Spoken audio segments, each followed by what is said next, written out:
So in this video today, I'm going to be talking about why the woman who has it all together still can't say no. So you've rehearsed it, you've planned it, but it seems like every time that person looks at you, you find yourself with a yes coming out your mouth. Not because you have the energy for it, not because you want to do it, and not because you're even capable of even carrying it. It's because you cannot deal with the discomfort of letting someone down. So you take it on. You show up, you give what you didn't have, and you drive home feeling exhausted, feeling resentful, and then you feel guilty for even feeling resentful. So if this has been your last week or even your last night, I want you to stay with me because what I'm about to share is going to change how you see yourself. I am a Semone Sims. I am a certified life coach, but more importantly, I've been that woman. I've been the woman that's been everything to everyone else that I nearly disappeared inside of my own life. You know how that feels? So I work with women who carry the world on their shoulders and have completely lost themselves within it. And so today we're going to be talking about boundaries. Yes, boundaries with a B, capital B. Not the version that looks cute on the mug, the real one. The one that is causing your peace every single day that you live without it. The one that is going to cost you something. The one that no one taught you. So before we go any further, I want to seriously ask you something.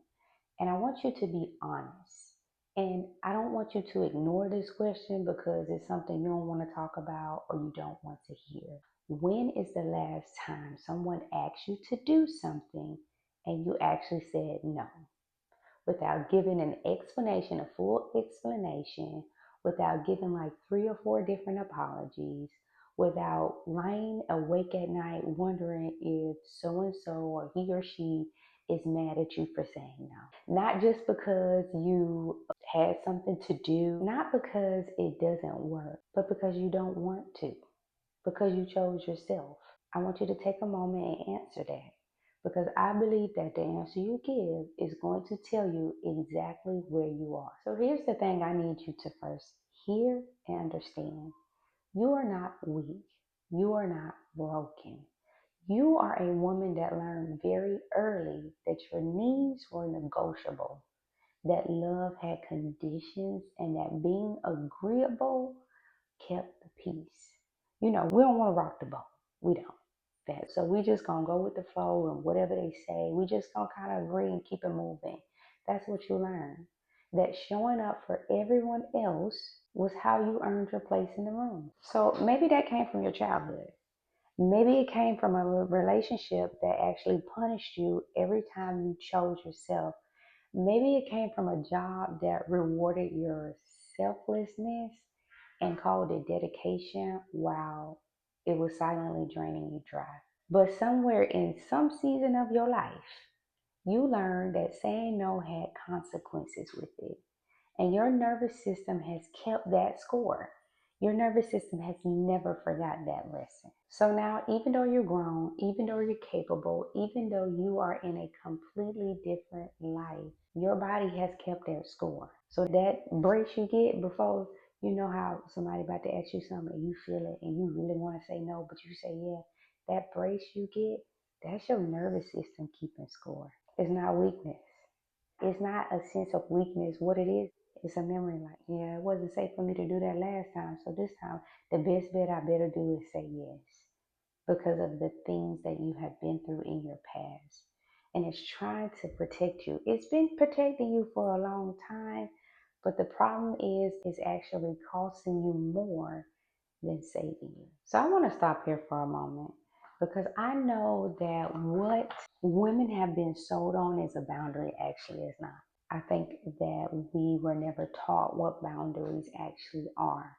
So we've been told that a boundary is a wall that you put up to keep people out.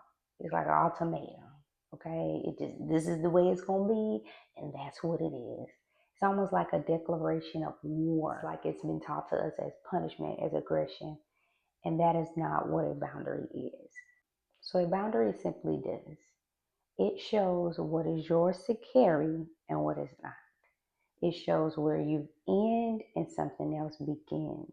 In between what you will pour your energy into and what you will not. And that is it. It is not aggression. It does not have to be angry and nasty. It doesn't have to be any of that. It is simply clarity. A boundary is clarity. And that's the new lens that I want you to look at a boundary through. It's clarity in work, it's clarity in your relationships, it's clarity in life, it's clarity in parenthood. It's one of the most loving things that you can offer yourself and those around you. So they know where you end and where something else needs to begin. But here's what no one taught you. Most of the women that I work with have not given themselves permission to have that clarity. Because we're looking at a boundary as clarity. They were taught responsibility, sacrifice, accountability. No one ever sat them down and said to them, hey, your needs matter. Your needs are equal. Your needs are valued. So they continue to pour and call it love. Does that sound familiar to you? They pour to the point to where they are so empty that they're looking around wondering who they are outside of everything that they gave. And I think that's a sad story. I think that's a very sad story, but it's the reality of many of the women that I work with. So let me tell you what I see when a woman comes to me and she has not had any boundaries in place in her life. And I want you to really think about how many of these resonate or actually land with you. So the first one, she is exhausted in a way that a vacation cannot fix. A vacation can't fix it because her exhaustion did not start last week. This exhaustion is an accumulation of saying no to herself and yes to everyone else.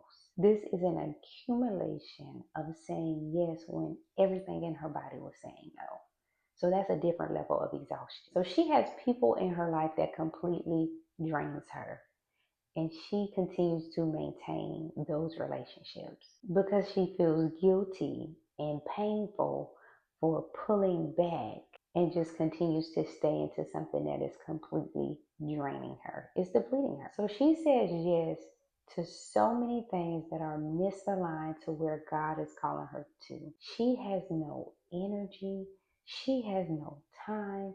She has no emotional capacity for the things that she actually wants to do. Her own dreams, listen to this, her own dreams are at the bottom of her to-do list. So she wakes up tired, not from yesterday.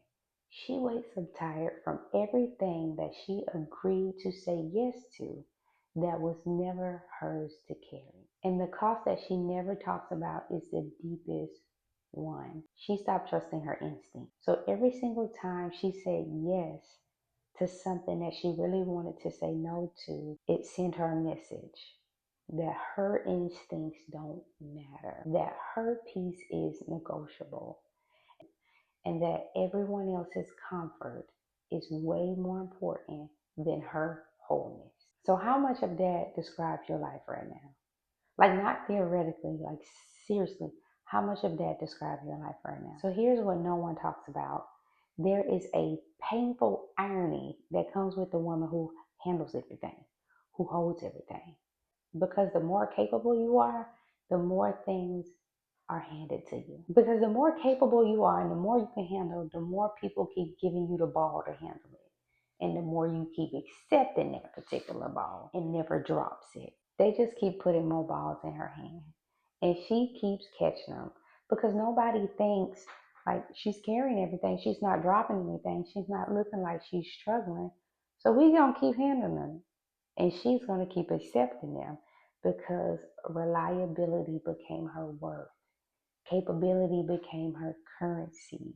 And her identity got completely wrapped up into being the person who never falls apart. I know one time I did this reel about the woman who's capable, like who nobody checks on the woman who always has it together.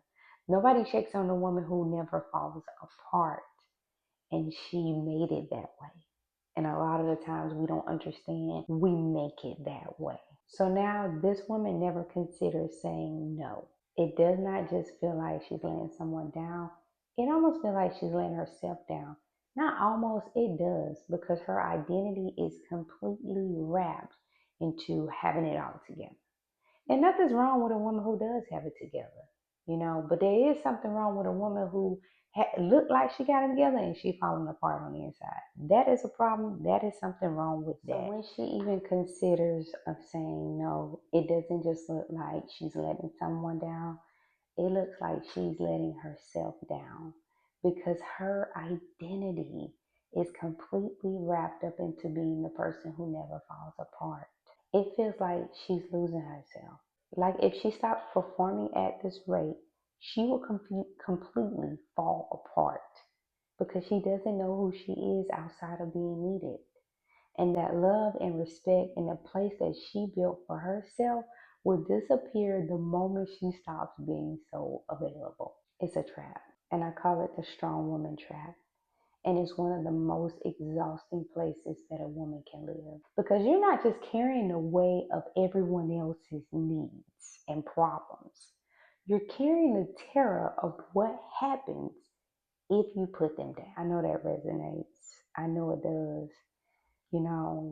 I get it because I haven't just coached women through this. I've actually lived this. This was my life. For years, I showed up for everyone, especially mommy mode. Like, I got it handled. I was the person who handled it all. I never asked anyone for help because I felt like if I did, it's like, I lost my badge of honor. It was like, nah, I'm not finna be weak. I'm not finna feel like I'm weak and like I can't take care of me. And I know so many women live with that same feeling. I'm not finna lose. I'm not finna feel weak and lose everything I've built to become. I'm not finna do that. That was my life. Until the day that I realized that woman that everyone was counting on was not actually me. It was not the authentic me. It was survival strategy wearing my name. It was not me. The real me was leaving, like disappearing. Like I don't even know what I like anymore. Do I like doing that? Do I want that? I go in the store. I gotta get something for my kids. I lost myself, and that's why I'm so big on this work because I listen to the stories of so many women, and I could see myself in them, and I know how much it hurt and how painful that was. And once I broke free from that, once I was able to overcome that, it felt so good. Like I could breathe. Like I could really sit and it's disheartening that so many women can't really take in a moment. So what does it actually look like to begin? So I'm not going to start off by giving you a 10-step checklist because real change doesn't begin with a checklist. I'm going to give you 3 questions because real change begins with honesty. So the first question is, where in your life are you saying yes with your mouth and no with your body? Your body always tells the truth before your mind does. You know that tension you get in your shoulders when you having a certain conversation with somebody? That dread you get in your stomach after making a commitment with somebody? Like, why in the world did I do that? Why did I say yes when I should have just said no? Yeah, I'm talking about that stuff.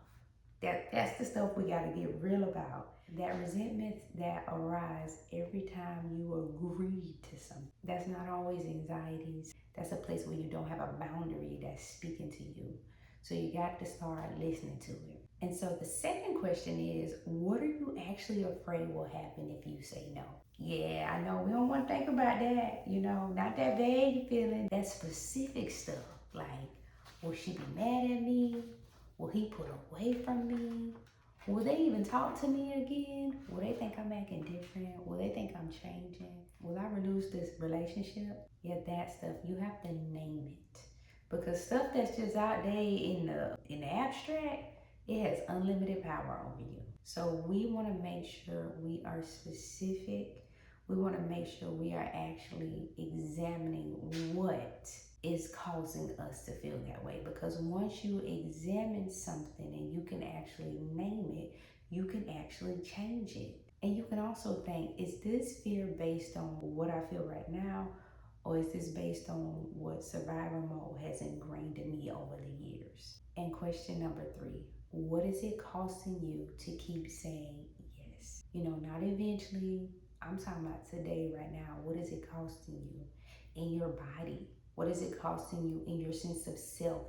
What is it costing you in your peace of mind?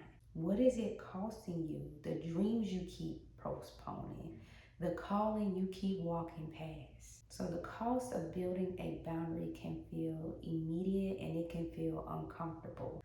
But the cost of not having a boundary can be slow, silent, and it can become permanent.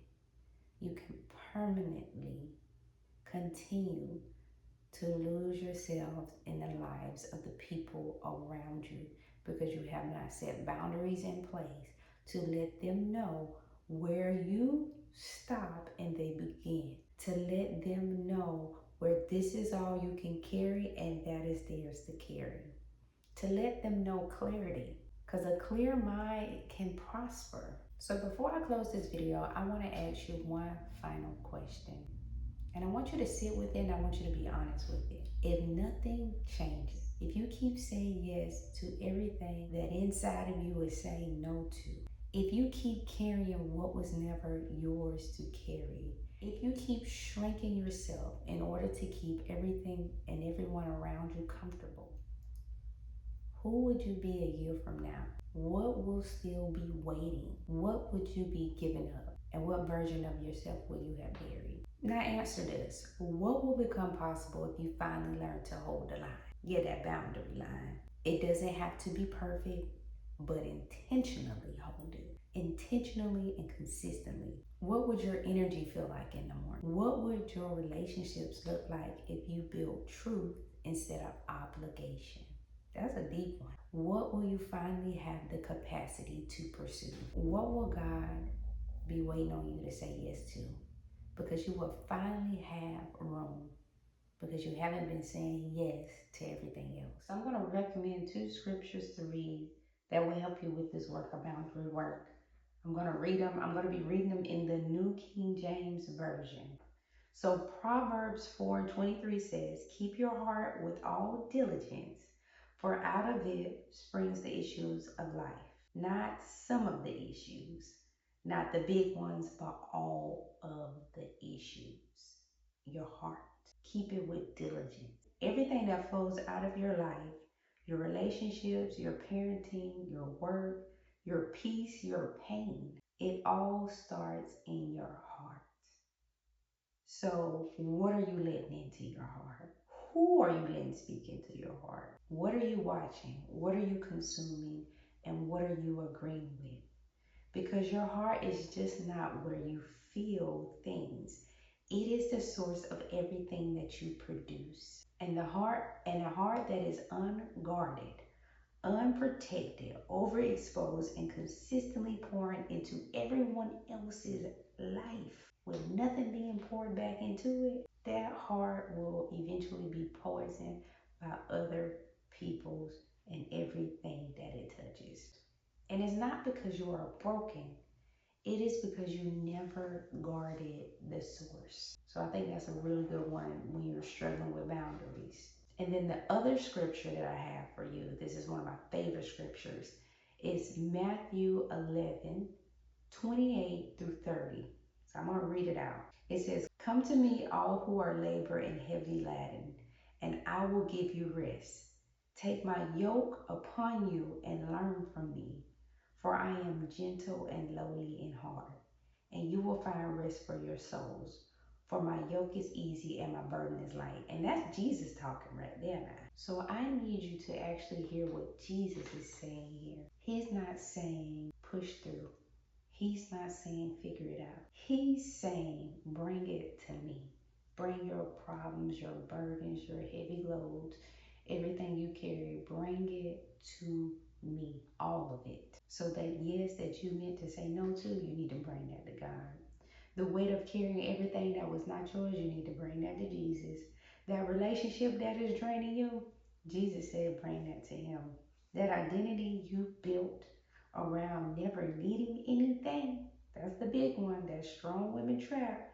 You gotta bring that to Jesus, all of it, and you have to lay it down, lay it at his feet, and trust it. But here's what a lot of us miss. We bring it to God, and then we pick it right back up on our way out the door. Y'all know what I'm talking about. When you go to church on Sunday and you lay everything on the altar and you lay it down, and then here come Monday morning, you pick up that same stuff you laid down at the altar. Real rest is what God is offering here, is what Jesus Christ is offering here. Real rest that requires you to actually leave it there. So you cannot receive everything that God has for you while still carrying everything you said yes to out of fear. You cannot receive it. You're going to have to drop that, and you're going to have to lay it there, and you're going to have to not pick that back up. The rest that He gives, the rest that Jesus is giving us, is not a reward for handling everything. It is a gift for the woman who finally decides to stop handling it all alone. This is what boundaries are rooted in for the woman of faith. Not self-protection, not selfishness, but trust. Actual trust that God is big enough to handle everything that you decided to carry that was not yours to carry. You gotta trust that the world will not fall apart if you actually put the weight of it down. It won't crack. It won't fall apart. You can actually take it off your shoulders and put it down and understand that God is big enough to handle it, and He's also big enough to carry it. You got to trust that His yoke is easy, but only if you actually exchange yours for His. And this is the last piece I'm going to leave you with from these two verses. Guard what goes into your heart, and give to God what is too big for your hands to carry. Those two things, when you combine those two scriptures and you think in those two things, that is the foundation of every boundary that a woman of faith can build. And so this information that I have given you today is yours to keep.